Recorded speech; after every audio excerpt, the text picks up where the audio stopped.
Yes. Oh, that's better. Lots of bad feelings of distrust, war, persecution, hate, violence in the world, in our country, in our community, in our families.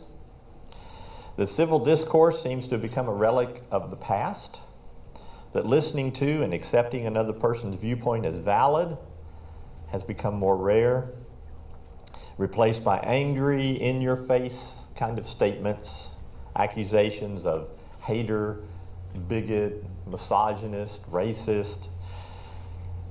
People choosing sharp sides and moving further and further from the middle. I have a list here of things that we might contrast that I think we see in our world today. The humanists versus the theists. The Christians versus the secularists. The colored versus the white. Rich versus the poor. Democrat versus Republicans. Liberals versus the conservatives. The progressive versus the libertarians. The homemakers versus the women professionals. The pro-LGBTQIA+, I had to get that right, versus the biblical sexual view. Wall Street versus Main Street. Hollywood versus the heartland. I'm still going here, hang on. The elite versus the proletariat. The fake news, saw that earlier, versus the real news. The techies versus the traditionalists. The young versus the old. The swamp versus the citizenry. And we could go on. You could think of other differences that we have today, that people seem to say, you're that and I'm this. You're on that side of that divide and I'm on this side of this divide. And we look for sometimes a middle and a common ground, and it's hard to find in our society today. It just seems to be a phase that we're in. You know, all that started in the Garden of Eden, really. Adam and Eve distrusted a good God. They impugned false motives to his statements, and they chose to make their own decisions about right and wrong. Since then, there's always been a divide of distrust between people and their God, and between people and other people. And we look at the heartache, the ruined lives, the wars, the abuse, the death that comes from that. But is this the way God designed us to be? Must we live with distrust and hate and fear and condemnation in our lives? Maybe we cannot change everyone's mind and bring about utopia for the whole world now, but what about our personal lives? What about you and what about me? What is our responsibility? What effects would a change of mind sometimes have in our lives? Well, Black History Month reminds us of multitudes of important contributions made by persons of color in our country and the whole world. But it also reminds us of some dark times of hate and oppression and slavery and death. You know, in U.S. history, there was probably at least 150 years from the time the first slaves came to our country until slavery was outlawed. And there's still lingering corners, and then I got to thinking, well, sometimes maybe not just corners of injustice and mistreatment that go on, even still today, and that's not right. We want peace on many fronts, race included, but it seems to remain, sadly, outside our reach. What is one way, though, that you and I as Christian believers can contribute to that search for peace? Turn with me to Luke 10, if you would. We've sung about peace, talked about it already today. There's many scriptures in the Bible that speak about peace, and this is just one of them. And we'll start in the first verse of Luke 10 to catch up with what the story is talking about a little bit. Here we are, Luke 10, verse 1. It says, after this, and this just after those events that had come before, after this, Jesus, the Lord appointed 72 others and sent them 2 by 2 ahead of him to every town and place where he was about to go. So Jesus was planning to continue his travels throughout that area and preach, but at this point he said, I'm going to pick 72 people. He divided them up in groups of 2, and he sent them out to different towns and villages all around to kind of prepare the way for him. And he told them, he said, the harvest is plentiful, but the workers are few. Ask the Lord of the harvest, therefore, to send out workers into his harvest field. That's a whole other sermon. Won't go into that. And then he told them, "Go, I am sending you out like lambs among wolves. Do not take a purse, a bag, or sandals, and do not greet anyone on the road." And he didn't mean don't say hi or be friendly. He meant don't stop, don't get distracted, don't forget what I'm sending you out for and start doing something else. Okay, come down to verse 5. It says, and this is where I want us to concentrate. It says, "When you enter a house, first say, 'Peace to this house.' And if someone who promotes peace is there, your peace will rest on them. If not, it will return to you. Stay there, eating and drinking whatever they give you, for the worker deserves his wages. Do not move around from house to house." That's the part I want us to concentrate on. We're going to go ahead a little bit and read some more verses, but we're going to come back to that in just a minute. There's, if we pick up in verse 8, it says, "When you enter a town and are welcome to eat what is offered to you, heal the sick who are there, and tell them the kingdom of God has come near to you." Of course, that's the whole gospel message. So they're doing good deeds, they're healing the sick, and they're also telling people the kingdom of God has come near to you.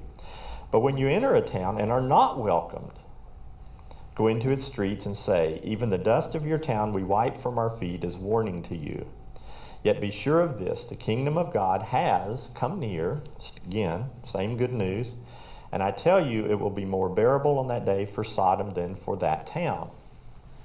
Now this can sound like, and we'll go on a little bit more, it can sound like God's saying, well, if you don't let my people, if you don't welcome them, then I'm going to put some kind of a curse on you. But the thing is, if people don't accept the good news and they turn away from it, as again, starting in the Garden of Eden and forward, we bring the curse on ourselves. Jesus didn't have to do anything to bring a curse. Just if people don't want to live that way, don't want to accept that, don't see it, the natural result is they end up in a pickle. It's not that God has to bring that about or have some lightning come down from heaven and zap people. We do it to ourselves. We live our lives the way we choose, and sometimes we go the wrong way, and we end up having consequences to that. And he goes on in verse 13. He says, "Woe to you, Chorazin," that was another town. He says, "Woe to you, Bethsaida," that was another town. There's history behind each of those. "For if the miracles that were performed in you had been performed in Tyre and Sidon had been wiped out in the Old Testament days, they would have repented long ago, sitting in sackcloth and ashes. But it will be more bearable for Tyre and Sidon at the judgment than for you. And you, Capernaum, will you be lifted up to the heavens? No, you will go down to Hades." So again, I'm not concentrating on that, but in the context here, he's sending his people out, tells them to go speak peace to a house, and if they're not welcomed in the city, to wipe the dust off their feet and go away, and what happens will happen naturally. Let's go back though to those verses in 5 and 6, especially verses 5 and 6. And it says this, "So when you enter a house, first say, 'Peace to this house,' and if someone who promotes peace is there." Now, you may have a version that you're reading of the Bible that says, if the man of peace is there, or the person of peace. A lot of Bible versions will refer to it that way. And it's interesting, as I begin to just look at those couple of verses there, you can get these really, really thick books that are called concordances. Some are called commentaries. And I've got some of these really, really thick books that every now and then I like blow the dust off of and pull off the shelf. And they're commentaries. And what it is it's a person or sometimes a group of people that go through the Bible verse by verse, and they comment on each verse. They try to give you some background or tell you what they think it might mean or so forth. Well, in all the commentaries I've got several, some quite old, some quite new. They would go and they would talk about verse 1 and verse 2 and verse 3 and verse 4, harvest being plentiful, etc. They get down to verse 5 and 6 and 7, and they'd either skip it and pick up with like verse 9, just wouldn't say anything, or they would say just like a half a sentence and then move ahead. And I was like, well, wait a minute. This seems to be kind of important right here. Why are they just skipping it? So I got online and I checked some online. It's like, well, somebody give me some ideas here. And it wasn't there. People just didn't comment very much about that section. I'm not sure exactly why. So it got me thinking about what does that mean? What is it referring to? And the two things that the commentary would say about it, I'm not sure were very accurate when you take it in context. It would talk. One commentary talked about the house, which referred to the inhabitants of the house, being worthy. It actually says if when the disciples went and knocked on the door, if that house were worthy. And I thought, well, worthy, I don't read that anywhere in here that it's talking about being worthy. It's talking about having peace in the house, being a person of peace, a man of peace. We think of worthy as like, well, they're good enough. They've qualified. So if the disciples go and knock on their door and the people inside are qualified to house the disciples. But that's none of that's in the verse. That doesn't even indicate that. So I thought, well, that can't be, very accurate. That was in the New Living Testament translation. It says, if those who live there are worthy. I thought, maybe not. The only other time that a person one of the commentaries commented on it, it was Gill's exposition of the entire Bible, in case you want to look it up when you go home. Gill's exposition. And it's kind of old, so it's written in kind of old English, so catch this if you can. I'll read it to you. It says, and if the Son of Peace be there, because the King James Version calls it a Son of Peace. If the Son of Peace be there, if there be any elect person or persons in the home whom God has chosen to partake of peace by the blood of Christ, and the benefits arising from it, and of a conscience peace in their souls, upon the best foundation, and of eternal peace in the world to come, though yet in a state of nature, and which may be known by this sign. Now that helps a lot, doesn't it? That just cleared it up, and I felt so much better after I read that. I was like, what in the world is this guy talking about? So I read back over it several more times, and as best I can get out of it, if you knock on the door and the person in there is elect, that is, God has chosen them already for a special purpose, and they are going to partake of the blood of Christ. That is, they're going to listen to your message and be converted and so forth, and build on that foundation, and therefore they will have eternal peace in the world to come. And I'm going, well, wait a minute, I'm reading these verses. It doesn't say anything about the person of the house being a Christian or even being saved or being even interested in the message of the person. Did you catch that? It doesn't say when he knocked on the door, the person said, oh, come in, please, I've been wanting to hear the gospel forever. It just says that the person hosts them. They're a person of peace.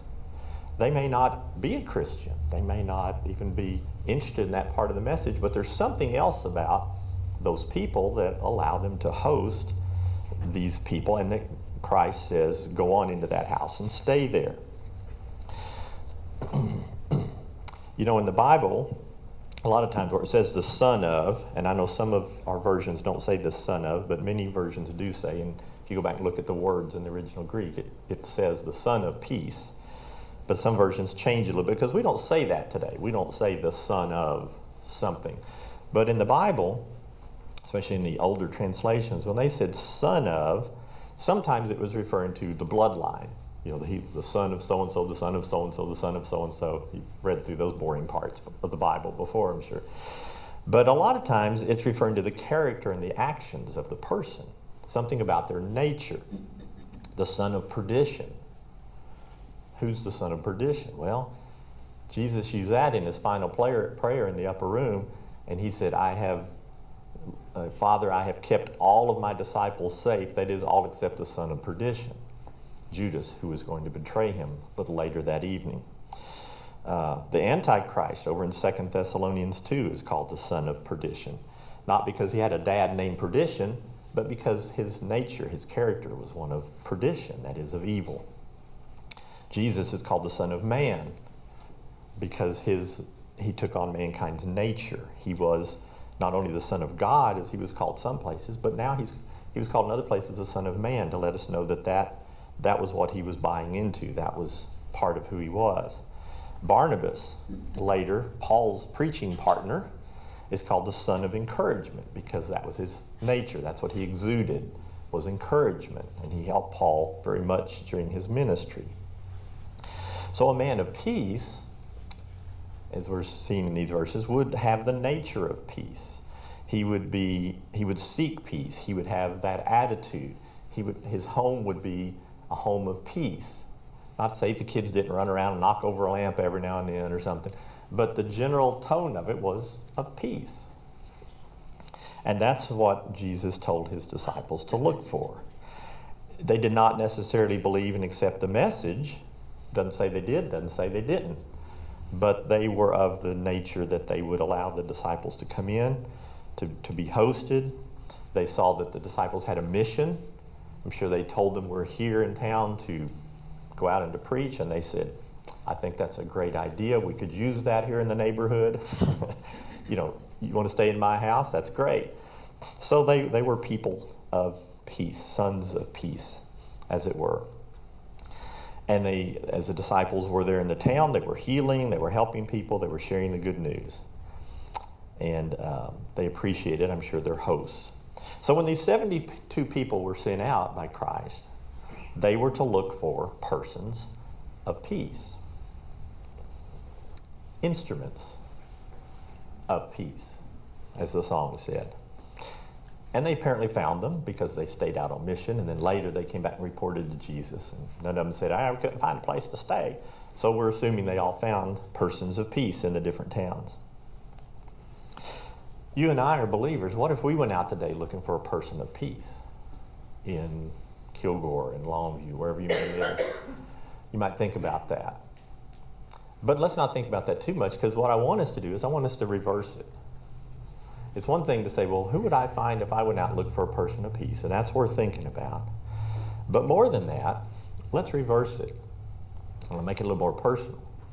What if someone knocked on your door and said they were looking for a person of peace? Would they find one in your house? Would you and I be the person of peace to someone else? So it's not just looking out there, oh, let's talk about them. It's like, what about my attitude and character and heart? What am I a person of peace myself? Are we loving and listening? Are we accepting? That is, without betraying our principles, but accepting of people's mission or people's status in life, of where they are. If someone comes to you and they need help, or they have a positive mission they need to accomplish, they need support to make maybe personal changes in their life, whatever it may be, are you known as a person of peace? I got 3 attributes for us to think about that would apply to a person of peace. So if you're a note taker, they all start with the letter R. So, preachers get extra credit if they can make their points all start with the same letter. That's going to get us a better position in heaven, I just know. So we always try to do that. And you always have to have 3 points or 7 points or 12. You can't have 6. 6 is the number of man. You don't want to have that. You can't have 2. It's just, there's all these rules. I'm kidding, of course. But so today we have 3 points of how to be a person of peace. The first one would be receptive. Starts with an R, receptive. I made these up, so if they don't make sense, you just have to deal with it. Okay, what does receptive mean in this? It means to be open-minded. It means to be open-handed to a person who knocks on our door, comes into our life in some way, requesting our time, our space, our hospitality, our prayers, other resources they might need. How can I show God's nature of acceptance and inclusion? How can I be receptive to the person? How can I listen to what they're telling me? And even if I may not agree with their position, with their doctrine, but can I still be a person of peace to them? Can I still be someone who goes, well, that's very interesting, tell me more about that. How can I help you in this situation? So that's how we are. We are receptive would be the first thing I think would be to a person of peace. When the disciples knocked on the door and the door opened, was it like, hey, get out of here? Or was it like, hi, who are you? How can I help you? So Are we that kind of a person of peace? The second R would be this, would be reputation. If we're going to be a person of peace to someone else, we really need a good reputation. We need to be a person in our family, or in our neighborhood, our community, that shows evidence of caring about others, that does good things for people, that people have a healthy respect for, not in a egotistical sort of way, not in a way that, oh, I want people to think well of me, but just because we've been out there and doing and being and sharing and accepting and being receptive, that we have this reputation where people go, now that's the person. If you go down and knock on that person's door, or you go talk to them, they'll listen to you, and they've always been helpful to me, haven't always like given me what I wanted, maybe in every case, they haven't just given me handouts or whatever, but they've always had good advice, they've always called me back, they've always helped me through the situation. They have a good reputation for being a person of peace. They're not judgmental in the wrong way, and they respond and they listen. So we're receptive. We have our reputation, which speaks for itself. And then I put referrer. That is someone who refers. Because sometimes people would come to your door and you don't have everything. You can't provide everything a person needs. You don't maybe know their situation, but there's someone else that you would know that could help them. Maybe you have a friend that's had that problem before, or you have someone who has a used refrigerator that, they're looking for a refrigerator, and you know someone that's got a refrigerator. It could be that simple. It's some kind of referral. Maybe they need help from a counselor, and you could help them get set up with a counseling service in town, or it could be anything. Maybe they need food, and you could say, well, I know 2 or 3 places in town you can go get food for free, a couple times a month, whatever. So sometimes we need to be a referrer to help somebody. Maybe you need to take them to a pastor. Maybe you need to take them to someone else. Make a phone call to help them out. Have a network of people that you trust and that trust you in that situation. And you work together to be a person of peace to someone who's in need. You don't always have to be the only sole person that can help them. So we're receptive. We have a reputation for helping and listening. And if needed, we refer. We network out to other people to help. And I think those things would help us all be seen as a person of peace. Back to the idea of today and tying in the person of peace to just the situations of today and the situations of our past. Talking about slavery again, black slavery, yes, evil, abhorrent, and slavery that still exists today all over the world. We hear about sexual slavery. We hear about even all kinds of slavery that are still going on. People coming across the border and being locked up in a truck trailer. That happened the other day. They caught that again. People locked in a trailer that were being smuggled across the border. And it's just, how do we treat each other this way? It's just beyond understanding sometimes.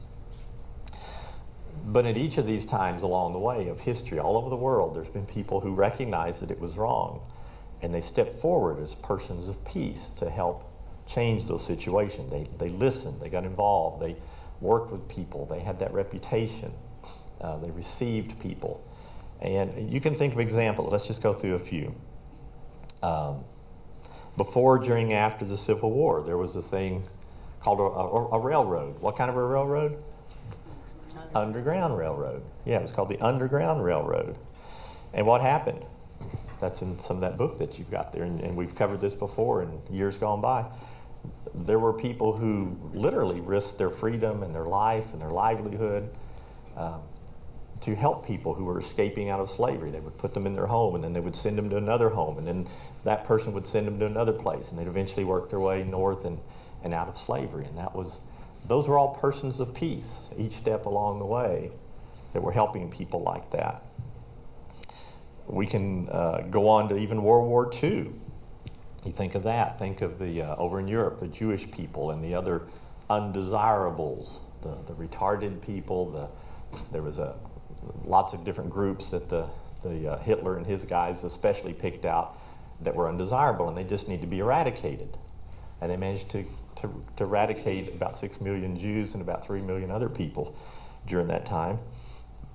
But even while millions were being put to death, there were thousands of just citizens, some politicians, some just many just citizens, who even in that time would risk again their home, their life, their freedom, by housing people, by hiding people, by helping people move through and get out of the area of danger, get out of Germany, get out of Austria, get out of Italy, get away and go to countries where they could survive, because they were being exterminated where they were.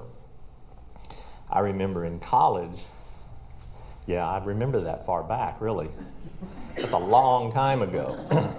But I remember in college that Sue and I went and saw a movie one time. We didn't have a car. I don't know how we got there. I guess somebody was going to see a movie and they took us. And I had a bicycle, but it was a long way from Big Sandy to Longview on a bicycle. So I know we were in a car and we went to a movie. And it was called The Hiding Place. Anybody ever see The Hiding Place? Yeah, some have. It's about it's about the Ten Boom family. Corrie Ten Boom is the one that we think about because she survived. But it was a Dutch family, and she was a watchmaker, and her dad was a watchmaker. And so they had this house, and they lived in this town. And when they began to eradicate the Jews, they hid Jews. They built a false wall in their house. They would hide Jewish people in there, and they would help them sometimes move on to another place to get out of the country. And some of them they would house for weeks or months at a time.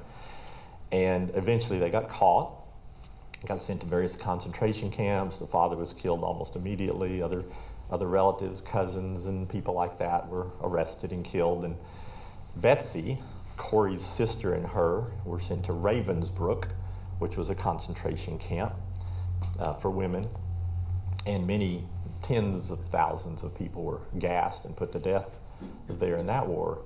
And Corrie managed to survive by a miracle, actually, because her sister had died a little earlier just from disease, because obviously they didn't care. They didn't take good care of you. And so she had died. And Corrie made it through the war, but found out after the war, after she'd been released and by the Allies, that just she had been released. They pulled up some paperwork, they called her in, they said, "You're being released." She didn't know why, but she found out that just less than a week later, all the women in her age group that were still in the camp were gassed. She made it out. So she spent the rest of her life, well into her 80s, going around preaching about peace, about being an instrument, a person of peace. So The Hiding Place, if you haven't seen that, I remember this first movie I saw that touched me, that really, I remember coming out of that movie feeling shaken, feeling like people would act like this. People would just kill people because they're a different religion or different color, different something that was just different. I just couldn't understand that kind of hate and demonic influence really on people's minds. Schindler's List, and if some of y'all seen Schindler's List, that's a little more modern. Oscar Schindler, same thing, helping people through. He helped about 1,200 people. They made a movie about him, and that's great, 1,200 people. But I was looking on the line at the list of people who the Jewish people, what do they call them? Friends of righteousness or something like that. There's a term that the Jewish people use, and they actually have a list of people that they've gone back and researched who, leading up to and through the war, saved hundreds of thousands of Jewish people. But in many cases, the people died from it. A famous theologian, preacher guy, Dietrich Bonhoeffer, if any of you ever heard of him, he's written some books. He was a German, and so he was over in Germany, and he was there as all this was leading up, and Hitler coming to power, and the war starting, and the concentration camps. And Bonhoeffer was arrested, him and some of his relatives. He had a real problem in his mind because he knew this was evil. He knew people were dying, but then as a Christian, he thought, I can't take a life. I can't murder someone. But he actually did decide that he needed to get involved, and he was involved in a plot to actually kill Hitler. And it was a bomb in a briefcase that, just because of circumstances, somebody carried the briefcase to a different location and it blew up, but it wasn't where they had planted it and so Hitler wasn't killed. But Dietrich Bonhoeffer was. He was imprisoned for several months, and as the war was winding down and the Germans knew they were going to lose, it was April 9th, 1945. The war was going to be ended within the month, and they rounded up a bunch of people in Bonhoeffer and hung him and many others just because they didn't want him getting out. So he gave his life being a person of peace. What about Martin Luther King Jr.? Anybody ever heard of him? Yeah, we definitely did in my generation, for sure. A man who was pushed to the forefront of the civil rights battle, and his tool was nonviolent protest. You just have to say he was a person of peace. He didn't say, let's all grab guns and go out and start shooting people and we'll solve this problem. He said, we have to change people's hearts, and the way we're going to do that is by showing them that we're human beings, and that we're nonviolent, and we just want the rights that we're promised as a country and as a human made in God's image. And so he dedicated his life, which he gave eventually in sacrifice, to make that happen, or to at least bring us closer to that happening. He, of course, didn't do it on his own. He had a lot of help. He needed other people, other persons of peace, also to help him along that way. And he had many over through the 50s and the 60s while he was acting in that capacity. Some were pastors, some were politicians. Many were just people, just everyday people of all ages. You may have seen movies like Selma, Mississippi Burning, movies like that talk about some of those events of that time. Why don't we play that video, Mr. William? Now, I know many of you have heard this and seen it. I can't. It's a speech that Martin Luther King gave on the steps of the Lincoln Memorial in August of 1963. And it's called the I Have a Dream speech. I'd like us to just look at that. This is just an excerpt out of it, about 5 minutes. And enjoy it. And just think of how this is a peaceful way to go about it. He could have said a lot of different things. Yeah. But he was calling people to their better nature, is what he was doing. He said these promises have been made and they haven't been fulfilled. And we're expecting an honorable nation to fulfill these things. So listen to how peaceful it is. And look at the audience sometimes when they take audience shots. And you'll see people of all colors there in the audience.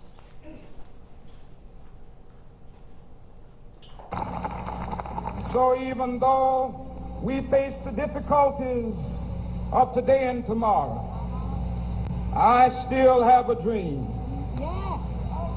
It is a dream deeply rooted in the American dream. I have a dream that one day this nation will rise up and live out the true meaning of its creed. We hold these truths to be self-evident, that all men are created equal.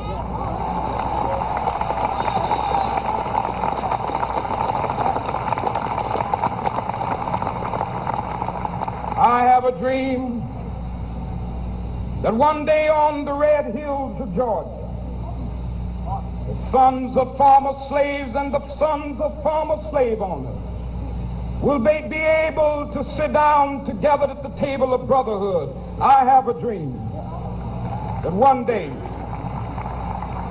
even the state of Mississippi, a state sweltering with the heat of injustice, sweltering with the heat of oppression, will be transformed into an oasis of freedom and justice. I have a dream that my 4 little children will one day live in a nation where they will not be judged by the color of their skin, but by the content of their character. I have a dream today.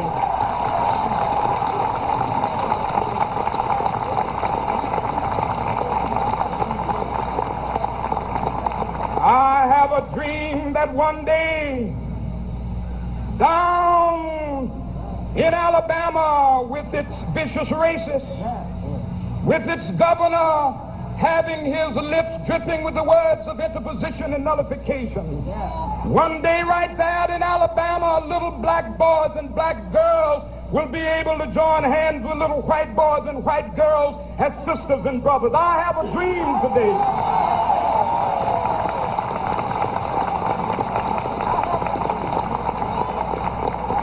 I have a dream that one day every valley shall be exalted. And every hill and mountain shall be made low. The rough places will be made plain, and the crooked places will be made straight. And the glory of the Lord shall be revealed, and all flesh shall see it together. This is our hope. This is a faith that I go back to the South with. With this faith, we will be able to hew out of the mountain of despair a stone of hope. With this faith, we will be able to transform the jangling discords of our nation into a beautiful symphony of brotherhood. With this faith, we will be able to work together, to pray together, to struggle together, to go to jail together, to stand up for freedom together, knowing that we will be free one day. This will be the day. This will be the day when all of God's children will be able to sing with new meaning, my country, tears of thee. Sweet land of liberty, of thee I sing. Land where my fathers died, land of the pilgrim's pride. From every mountainside, let freedom ring. And if America is to be a great nation, this must become true. And so let freedom ring. From the prodigious hilltops of New Hampshire, let freedom ring. From the mighty mountains of New York, let freedom ring. From the heightening Alleghenies of Pennsylvania, let freedom ring. From the snow-capped Rockies of Colorado, let freedom ring. From the curvaceous slopes of California. But not only that, let freedom ring from Stone Mountain of Georgia. Let freedom ring from Lookout Mountain of Tennessee. Let freedom ring from every hill and molehill of Mississippi, from every mountainside. Let freedom ring, and when this happens, and when we allow freedom ring, when we let it ring from every village and every hamlet, from every state and every city, we will be able to speed up that day when all of God's children, black men and white men, Jews and Gentiles, Protestants and Catholics, will be able to join hands and sing in the words of the old Negro spiritual, free at last, free at last. Thank God Almighty, we are free at last.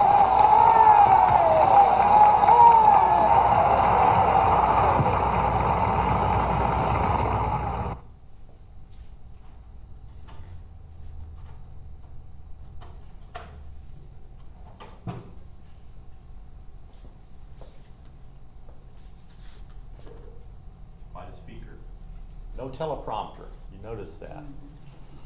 He knew what he was going to say. No teleprompter there. So there was someone right there, a person of peace. And you look out at the audience that was there, 250,000 plus people that day gathered on the steps of the Lincoln Memorial and out in front, looking for peace of that sort. Let me read you, I know we're running out of time here, but I just wanted to read you a couple other stories too that I printed off the internet. And these are ones that we hear about, and some that we've never heard about.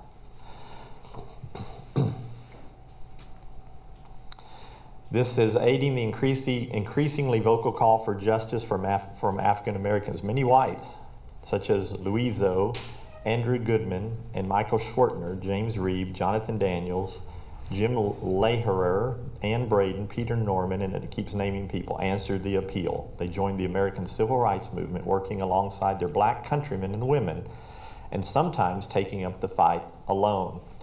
I'd never heard of this one lady. It's got a picture of her here. It says, driven by empathy, housewife and mother to 5 children, Viola Louiso. She's very white, very blonde-haired gal, from Michigan. She went from Michigan to Alabama to support the historic Selma to Montgomery March. But she never saw her family or her home again, becoming the only white woman killed outright in the battle for equality for black Americans. Louise, though, who hailed from Detroit and was a mother of 5 and the wife of a Michigan Teamster Union official, was shot to death in her car on March 25, 1965, while shuttling fellow activists from the historic march. So there's someone I had never heard about. African-American James Chaney, 20, and his white Jewish allies, Andrew Goodman, 20, and Michael Schwartner, 21, are unforgettable for their work registering voters in Mississippi and for their murders on June 21st, 1964. Their bodies were found buried in an earthen dam, and the 3 were beaten and shot at close range, and that's the movie Mississippi Burning pictures that. Persons of peace of all nationalities and races and colors and religions were helping out here. Moved by the injustice and heeding King's calls for help from clergy members, Jonathan Daniels came to Alabama. The Episcopal Seminary student defied the order of Bishop Charles Carpenter, the Alabama clergyman who banned out-of-state civil rights workers from coming into Alabama to aid the blacks. In August 1965, Daniels was arrested for participating in a demonstration. On August 20th, after a 6-day stint in a filthy jail, Daniels and other civil rights workers headed to a grocery store for drinks, but were confronted outside the shop by a man who ordered them away from the establishment and then fired at the group with a shotgun.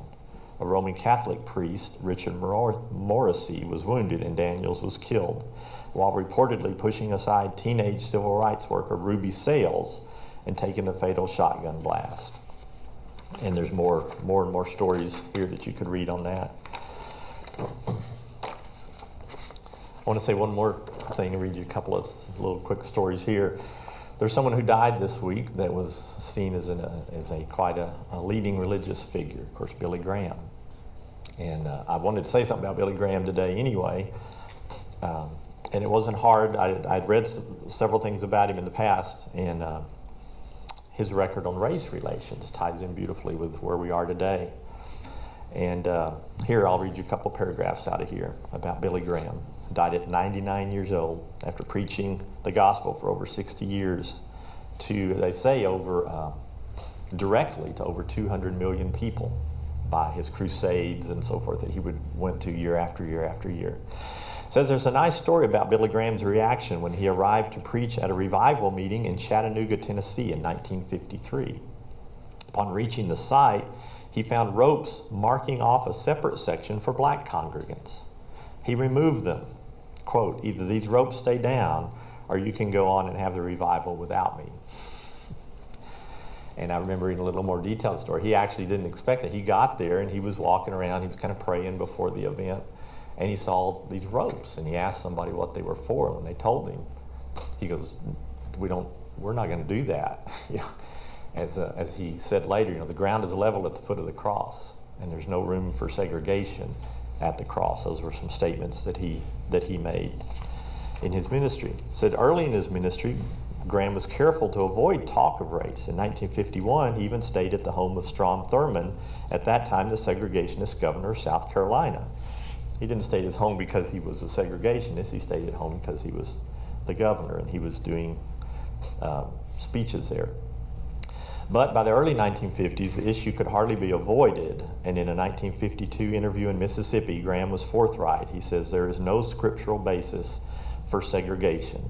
And he added, "It touches my heart when I see whites stand shoulder in shoulder with black at the cross." Scant months later, Graham was calling on all Baptist colleges and universities to admit black students.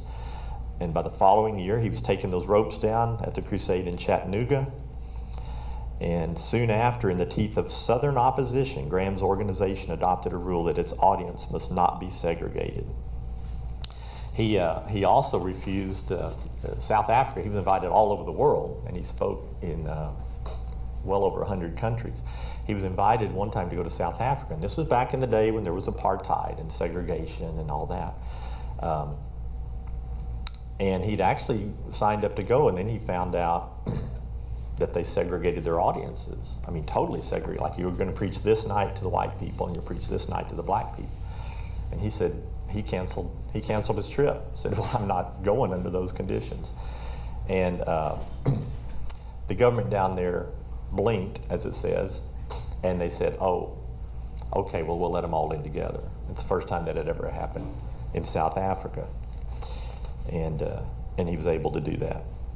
He was the first leading religious figure. He hired Reverend Harold Jones of Cleveland as his first full-time black associate, and he got tons of feedback, blowback from that, from folks. It says a year later, segregationists would circulate 40,000 pamphlets calling on residents of Little Rock, Arkansas to boycott Graham's crusade. That's how mad they were at him. And it said tens of thousands flocked to hear him anyway. Among them was a young Sunday school teacher named William Jefferson Clinton. Ever hear of a guy named William Jefferson Clinton? Bill Clinton? Bill Clinton went in Little Rock, Arkansas when he was a young man to see Billy Graham. So let's see. Yeah, there's the thing about South Africa and so forth. So there have been, and are, and hopefully will always be people of peace that will help in the fight against injustice and in other things, sometimes just on a personal level. So we all can't be the persons of peace maybe who change world history. We can't be the persons of peace who, go to foreign countries. We don't get invited to speak in South Africa or Europe or South America. That's, most of us are probably not going to be in that position. I'm not saying maybe we won't, but probably not. But there is a verse in the Bible that says in Romans 12:18, if it is possible, as far as it depends on you, live at peace with everyone. And that's, to me, that's not just passively living at peace, but that's proactively becoming a person of peace, being a person of peace, being someone who people can trust, who will be receptive, who will have the reputation and can refer people to the help they need. We don't get along. It doesn't mean just get along with everybody no matter what. It doesn't mean to accept bad actions or bad beliefs, but it means to always be helpful. It means to always be willing and always be open. It's in the attempt to find common ground, to forgive as much as possible, and to model God's grace and love to others. You and I can do that. We can do that in our individual lives. We can do that with our next door neighbor. We can do it with people right in our own household, kids, grandkids, other relatives, and we can do it in our community where it arises, or in our schools. So be a person of peace that other people and the whole world needs. And that is one huge way in which you and I can help bring God's peace to this needy world.